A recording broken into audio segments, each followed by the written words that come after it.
the ruling establishment has a lot of, they will stop at nothing to complete their toolkit of control, right? So one of the things that has been missing from the toolkit of total control has been quarantines and curfews, right? So now, welcome to the new world in America, where to get on a bus, to go through a subway station, if you think that the procedures at the TSA are onerous, right?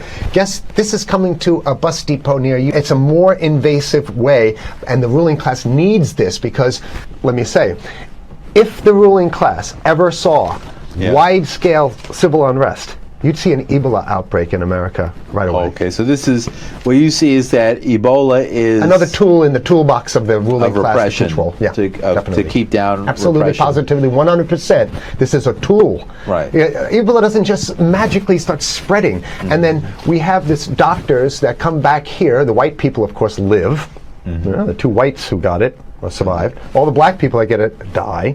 Right? It's very possible that these one of these NGOs over there is going around with a veil of Ebola, or spreading it from a small plane onto villages. The point is to get hundreds of thousands of people infected with it and create the next phase of control. Now, one of the things I'd like to show to back up my my claims here. Here's a document from the Rockefeller Foundation. Rockefeller Foundation, right there. You can zoom in on that, where my finger is. It's called Scenarios for the Future International Development, the Rockefeller Foundation. All right? Okay, let's take a look at what they're saying here. This is something like a 50, 60-page document. I'd like you to go to page 18, if you can look at this up on the internet, but I'll read it off to you. It's called lockstep, lockstep. And this is a phrase that I used right after 2001, when I saw the entire system of the United States, including the population, were in lockstep. So the Congress went along, and yes, it was Osama bin Laden, and the people waved their flag and said, I hate, hate, hate, hate, and everything was in lockstep. Well, in 2010, they published this, Rockefeller Foundation, and here's what they're saying. They're saying that they call it a scenario. These are scenario narratives, and they speak about it in the past tense. So they put out this scenario, lockstep. A world of tighter, top-down government control and more authoritarian leadership, with limited innovation and growing citizen pushback. Okay, I'll read a little bit of it. In 2012, the pandemic that the world had been anticipating for years, nobody was anticipating a pandemic, finally hit.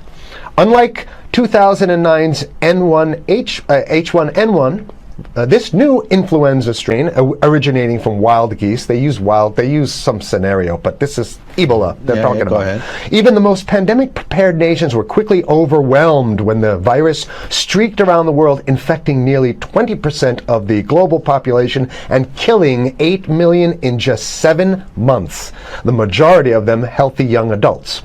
The pandemic also had a deadly effect on economies. You can see the agenda.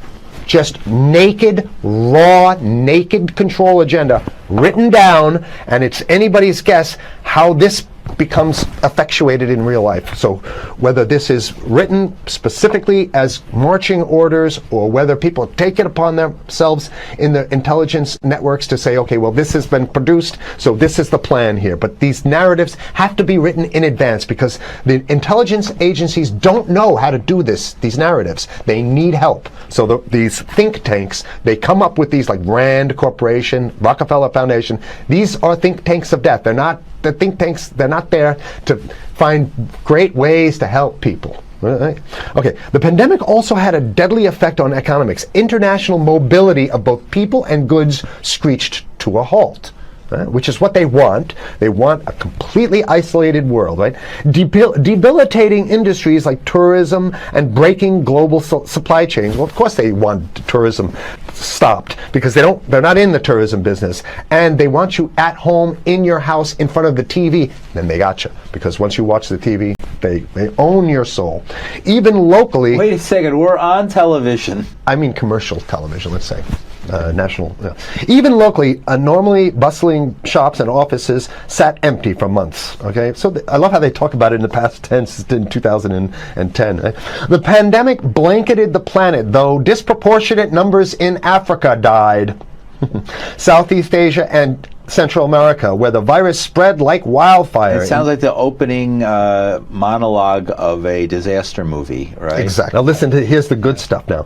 But even in developed countries, containment was a challenge. Now here's this one. I love this one.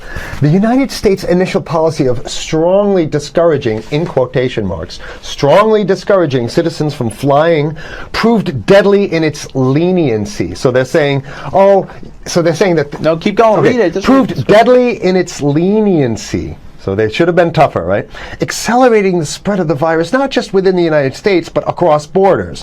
However, a few countries did fare better.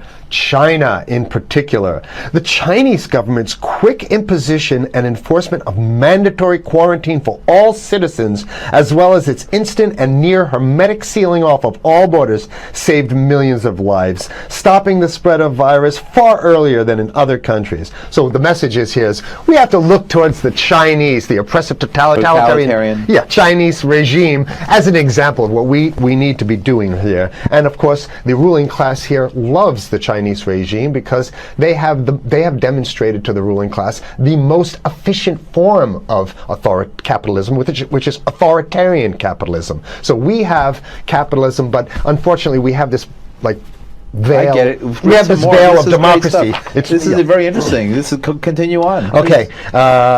China's government was not the only one that took extreme measures to protect its citizens from risk and exposure. During the pandemic, national leaders around the world flexed their muscles, flexed their authority, and imposed airtight rules and restrictions. You can see the agenda. Go. Okay. From the mandatory wearing of face masks to body temperature checks at the entries to communal spaces like that's what's happening right now. Yeah, but soon it's going to be like body. It'll be at the subway. Yeah, is that what you're saying? We'll be going through this in the to get on the buses and the subway, absolutely, things positively. Like that. And what this means though is don't think about having a cigarette, a joint on you, or basically you can't.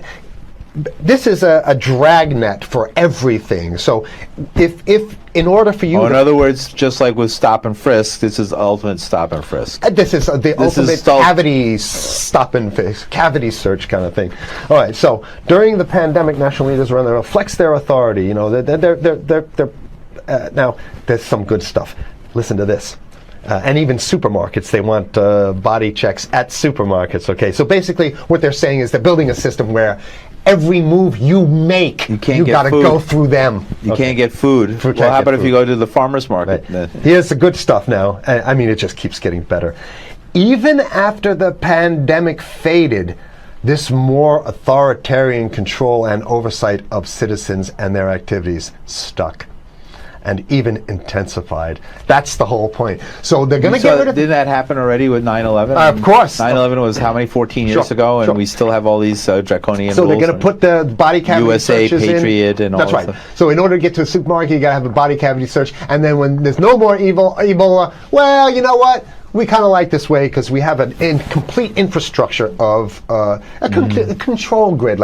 In order to protect themselves from the spread of increasingly global problems, from pandemics and national terrorism to environmental crisis and rising poverty, leaders around the world took a firmer grip on power.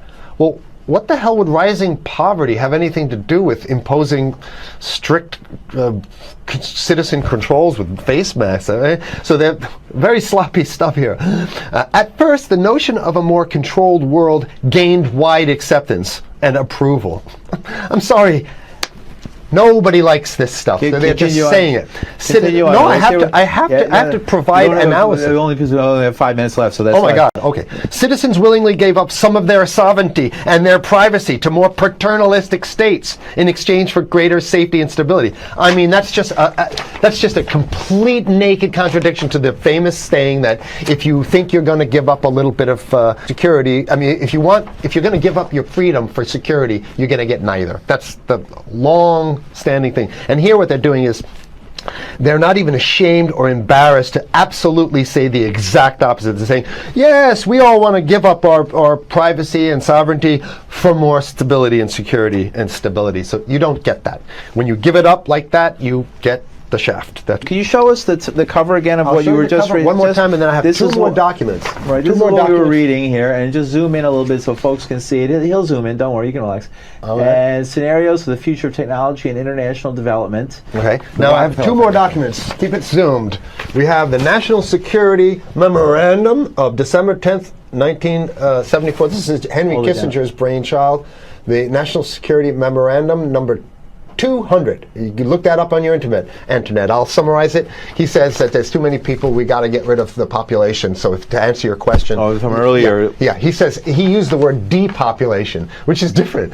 Depopulation means killing people that already exist, and it's to get the minerals, because we need the minerals. And here's another one. The CDC has a patent on Ebola. They've patented it. Yeah? Right. So basically, if you want to get a cure for your Ebola, you got to go. It says it right up here, right? It says human Ebola virus species and compositions and methods thereof, and it's a patent. It's a patent. They patented the main strain plus something like 17 other strains of it. So they own it now, and I don't know how exactly you can own that, but apparently they've done the same thing. Yeah, I didn't think you could own a natural. Yeah, you can. I guess the main thing to finish off this show is this: that they want to get more control, more and it's going to be curfews and quarantines. So what I'm saying is that unless the American people start to get some new way to revolt, a new way to organize, new way to protest, unless we can break through the apathy, because that's what we have here, then it's going to be a slave state here. The ruling class doesn't seem to have too much resistance. They're getting everything on their Christmas shopping list, and they've been wanting quarantines and curfews for a long time. Now they got it. And if you want to live in a world where you're tricked into all this stuff because it's for your safety, right? And if you want to have a probe and make sure you got to check your pockets, make sure you don't have anything incriminating on you before you go out, and when you step out of your house, you want some police there to monitor and see what you're doing. If that's the world you want to live in, be apathetic, don't do anything. You're going to get that world very soon. It's coming your way, definitely. Mm-hmm. Yeah. So what should people do? What's the hope? You have 30 seconds. To wake up, learn about it, and go fight these bastards in Washington. They're easy to beat. If we can just organize, we can beat them. It's simple. They're weak, and there's so few of them.